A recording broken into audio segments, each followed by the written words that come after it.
Now, I ended our last session by requesting members that you need to go and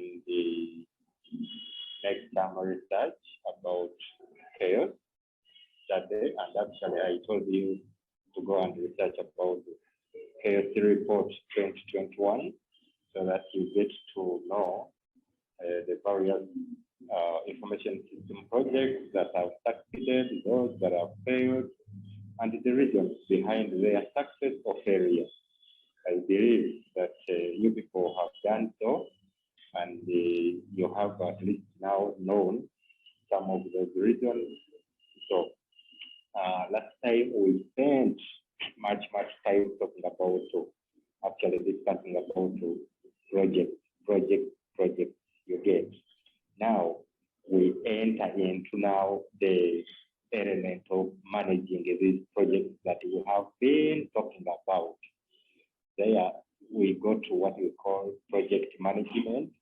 And now when we talk of project management, is when a person, is when a profession, is when an individual, is when a company or an entity applies knowledge, they apply skills, they apply tools and techniques to project activities. You know, projects have different activities, as we are going to see in our next chapter. Yes, I think we can even discuss it today. Yeah, projects have different activities from initiation to maintenance, you get. So the moment you apply the knowledge, the skills, tools, and techniques to those project activities in order to meet the requirements, then that means what you are doing is what we call project management. You are managing a project by applying the knowledge, the tools, and techniques on each project activity. In doing all of that, you are aiming to achieve what we call, or you are aiming to meet what we call project requirements. What do I call project requirements? Basically like user needs. You can go and probably we have a project, let's say we have a project for the diversity and now of project management. We are talking about the application of knowledge, tools, and techniques, project activities, aiming to meet what we call project requirements. I was telling you about requirements. The requirements, I said these are like user needs. In our previous lectures, we talked about why projects are initiated, and we talked about problems can cause for the initiation of a project, opportunities, directives, and so on.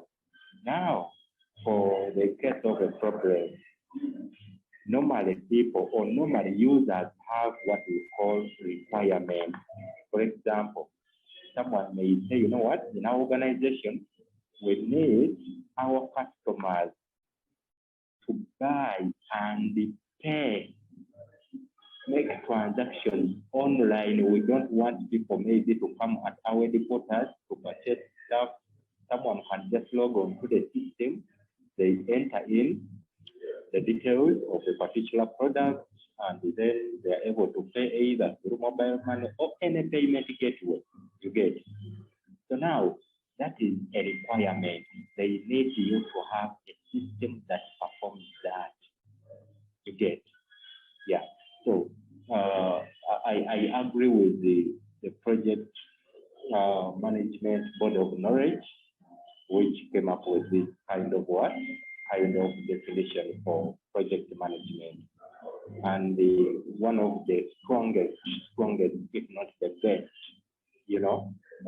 body for project management professionals is what we call the PMBOK. You get, yeah. It is the Project Management Institute that is the internationally recognized. You get, so that is project management. Like I told you, in case you have anything, please always feel free to put up your hand, feel free to send a chat. Then I can give you a go ahead, and then you have something to do to say, because I want us to Now, here are some of the factors, the recommendations, issues that normally, contribute to the success of, okay, that we can improve the likelihood of project success. We have what we call the socio-technical approach, which is the cooperation between developers and users.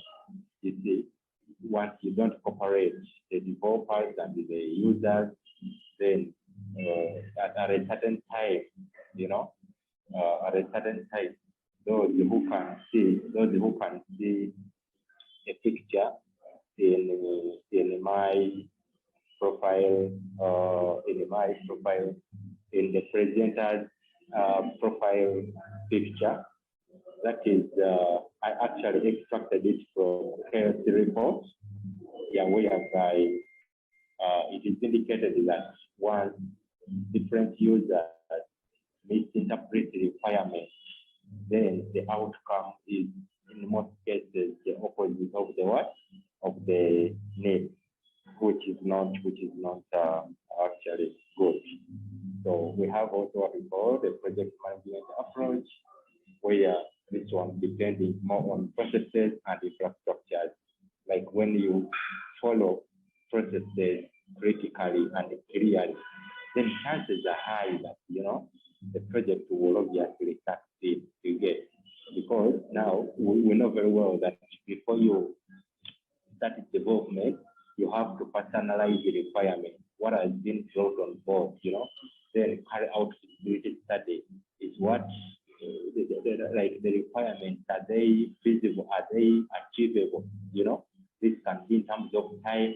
Yes, for these people, they want a system that can, make them be able to carry out transactions online between them and their clients, but they want the system within one way. You get, so you get to weigh and see, can you achieve this in terms of time? You get, in terms of period. Then sometimes maybe they want a system that can recognize users through voice. So you have the technology that can allow you, detect people's or users' voices and so on. So that is technical feasibility.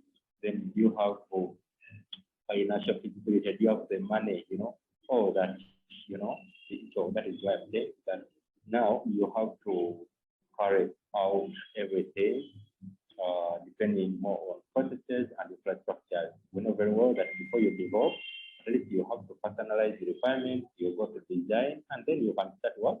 The development you get. But then don't you develop and then come to review and analyze the requirements. Obviously, you will be teaching a blog, you get. So then we have also to do or carry out what we call resource management. Resource management in a project management, when we talk of resources or can be in form of people, you get, yes. It can be in form of people or developers in most cases who are going to, like carry out the task of this particular project.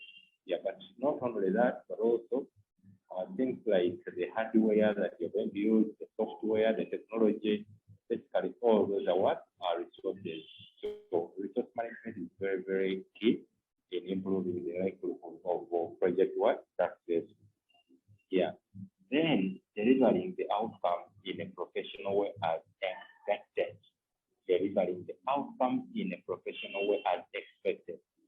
When you manage a project, you construct, you develop, you design a model, you implement a certain system, you involve the stakeholders. Time comes when you have to go and present to them. You get, based on what they requested for, in line with what you have attained. So coping with the greater internal and external competition is also something very, very what? Very important. I must have told you that when we are developing systems, or when we are managing systems, we have what we call stakeholders. You get, yeah. And the stakeholders, these are people who are affected by project activities. Now, the affection can be in the form of negative or positive, yeah, because there is negativism and positivism, you get.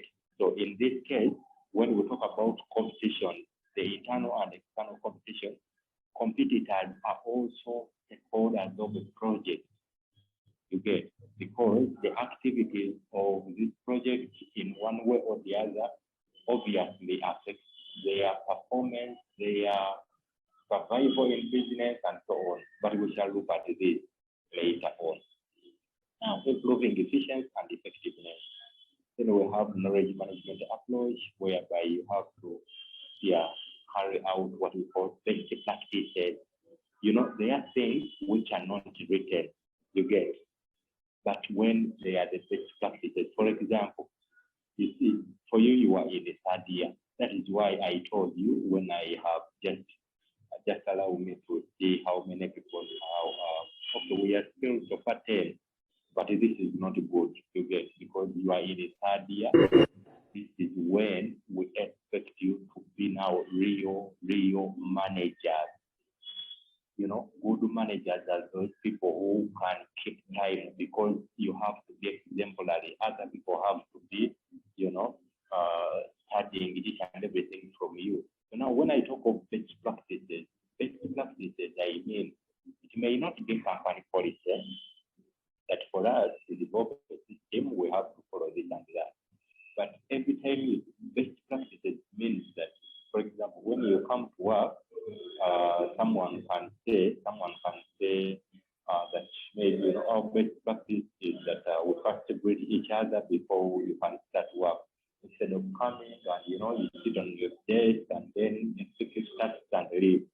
Fine, no single policy in a company will probably maybe pin you for not greeting others, but it is a good practice as people who work together and so on, like so. Even in project management, we have what we call best practices. For example, me personally, I have my own kind of allow me to show you something small here. This is my methodology or approach when I'm managing information system projects. I use these letters which form a work scope. Now, every time I get a project, the first thing I do is to stop.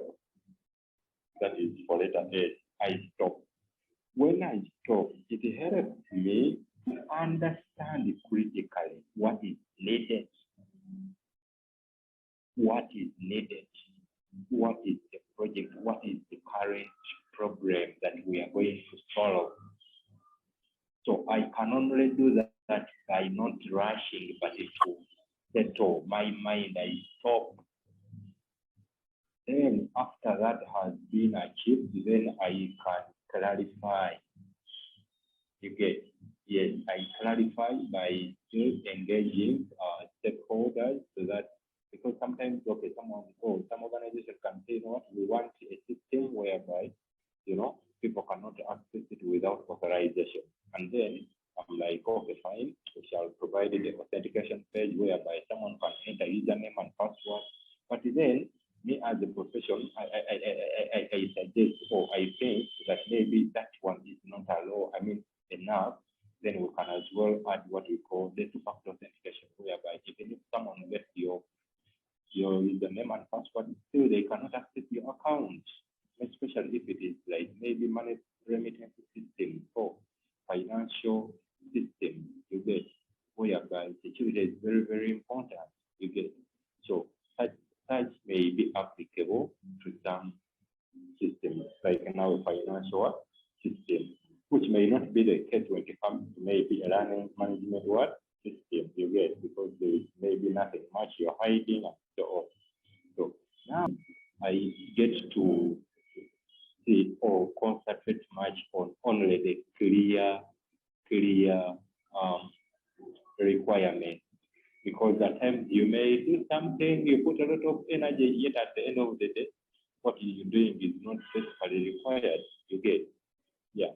One time of late actually, I together with my team went for some team building activities whereby each group, actually we were distributed into groups by the coach that we found at the venue, whereby now each group was divided. Each group had the 10 people, whereby now each team had a captain, you get. Now, what the coach did was to tell a statement which is in the form of a requirement in project management. Yes. For example, login using username and password. That is what the coach told the captain. Now, in line, then the captain also transferred the same statement to their next, individual team members until the last person. But trust me, by the time the statement or the requirement reached the final person in each group, it had already changed. We don't know how and where. Meaning that at the end of the day, if a statement was or a requirement was stated in a different way, and then the developers get to implement something different, then such a project will probably be not catered for. So normally, yeah. Then when I do that, I got what we call the option. Yeah, because now we may talk, fine, we are going to come up with what? A learning management system or a medical solution. Which technology are we going to use? You get for back end, for example. How about when it comes to front end, what can we use? You get, okay, fine, we can use maybe the JavaScript. Okay, now, are we going to use core JavaScript, or we are going to borrow some what? Idea from some framework? If we are to use framework, are we going to use Vue.js or something else? You get. So are we going to use React and so on? So basically, you have to look for options. You get. Then the moment I get to pick out the best option, then there I can proceed with the I proceed. You get. Yeah, I proceed to implement. After implementing, then I have to evaluate whether I have achieved the requirements that are set by the what? The default, the system users, or what we call sometimes the product owner. You get, yeah, the people who are, or the funders, or the sponsors, or the people who are going to use what? The system. So that is my approach, but it is just my own approach, and that is it is a good practice, you get. But it is not written anywhere. It is not that, yes, people have to do this and so on, you get. But it is just a good what? A good practice. Yeah. So then we have the 20,001 Spanish group report shows silent improvement in project success, whereby this number of percentages were reflected in that report. And then, yeah, normally why the result is improvement, the reason for the increase in success project vary. Sometimes the average cost of a project has been more than cut in half. You get, obviously, that is. Then better tools have been created to monitor and control progress, and better skilled project managers with better management processes are being used. Yeah, of late, there are quite so many tools. There are quite so many tools that you can use, Yeah, this is a clear indication that a lot has changed in managing what projects, and that is why most of them have done what? Have now started succeeding. Why? Because there are quite a number of, advanced tools, that the help project managers clearly, quickly, and in a better way work on these what requirements. Now we have some of the recommendations here that in case you want the project to succeed, you as the project manager, you must, I repeat, you must do what we call user involvement. You get, yeah, you have to involve users in your development or in all your stages where applicable. Quote me very well. I'm saying you must involve users in all your stages where applicable. You get. Yeah, for example, there is no way you can get a requirement minus, asking the people who are going to use the system. For example, you see, it is not true that before Facebook we didn't have social media platforms. But why do you think when Mark Zuckerberg came up with Facebook managed to hit the market, managed to capture people's attention, and ended up with like being the best social media platform that has ever existed before. You get, because the Mark Zuckerberg team had to involve users. That is why every time, like you go to Facebook, actually from the word go, the moment you hear the word Facebook, for sure it is the face. Okay, I mean it is the book of faces where you go and open each page and you find faces of friends.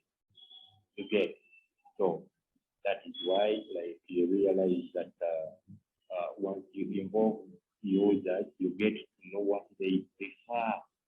That is why now sometimes when you are onboarding on Facebook, they ask you for your phone number. And the moment you put the phone number, now what Facebook does is to synchronize your contact with their application or system, whereby the moment you are on your page, from nowhere you see suggestion of friends that you could be knowing this one, you get. But you you see people that you clearly know in most cases, you get. So then you realize that really it simplifies the life of the social media lover, you get. So you have to involve users.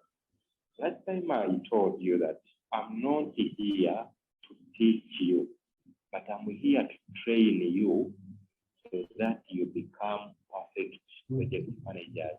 Even if we spend the entire lecture on one slide, so long as I know that it has made an impact in you people, that is my target. I'm not here to complete and rush and then finish it and everything. When at the end of the day, we cannot have people that we shall go to. We cannot have people that we shall appreciate. We cannot have people who can manage their final year projects on their own. When we cannot have people that after school, they can independently manage projects in different organizations. Okay. Yeah. So that is my major objective. Yes. So now, another factor that normally also contributes a lot to the success of a project is executive management support. When the boss says, now, for example, if you are in a company and you try to initiate a work project, when the boss says top management is not in your support facility, that project will never succeed, because first of all, you may need a certain technology that you probably you have to buy, but because they never supported it, they may not, be willing even to invest money to get the research. But even, including it in policies whereby users can even be reluctant. Some people are reluctant to change. Now, if people don't use the system, then that means this. But now, the moment the top management is in your support, then they can easily do what we call real support, especially in terms of finance. Then also when you clearly set requirements from day one, to avoid that picture which you see in my work in the presenter's profile, you get, yeah, because clear, then it becomes easier for you to provide what is needed. Then you have also to carry out what we call proper planning. Yes, proper planning. Now, you see, in planning, this is when you get to know how much time you need, how many people you need to work on a project, and how long it is going to take. I mean, like planning governs each and everything. Once you plan well, because sometimes you can even be in the middle of the project, but then probably the project crashes. You get, I've seen this several times. Someone comes to present a final year project, and then on that very day, the system crashes, and these people don't have even backup. You get, meaning that they never planned. We don't want companies to lose money because of having half-baked project managers who cannot plan well. The time comes whereby people are expecting you to present a project and then you have nothing. And this is something that the company or like an organization has invested in a lot of money to find a number of, good periods. So, like planning governs each and everything. It is when you get to know, okay, we need a backup, or maybe physical and virtual, whereby even if the main system fails, we have something to run to. Yeah, let me tell you, previously when I had just finished my bachelor's degree, yeah, that was in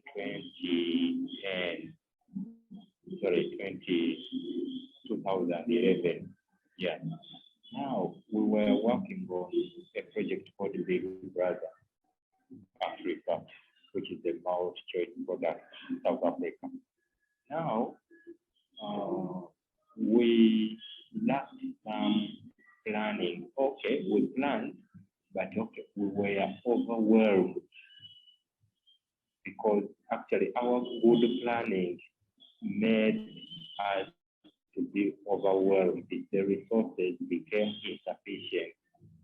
You know, my statement may sound to be unclear, and that is it. I want you to take it in that way. That our good planning ended up turning into poor planning. How?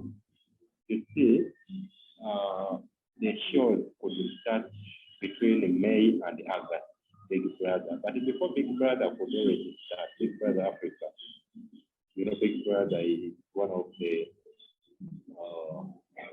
those special shows that could attract a lot of attention worldwide. Yeah, in India they have what we call Big Boss. You get, yeah, but then Big Brother UK, Big Brother America, Big Brother Africa, and so on. To a project to succeed, you have to set what we call realistic goals or realistic objectives. You don't say that, okay, fine, in Uganda now I'm going to come up with a system that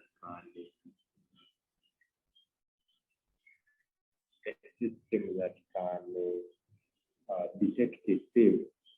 You get, yeah, when you know very well that maybe you don't have the proper hardware to use to achieve this.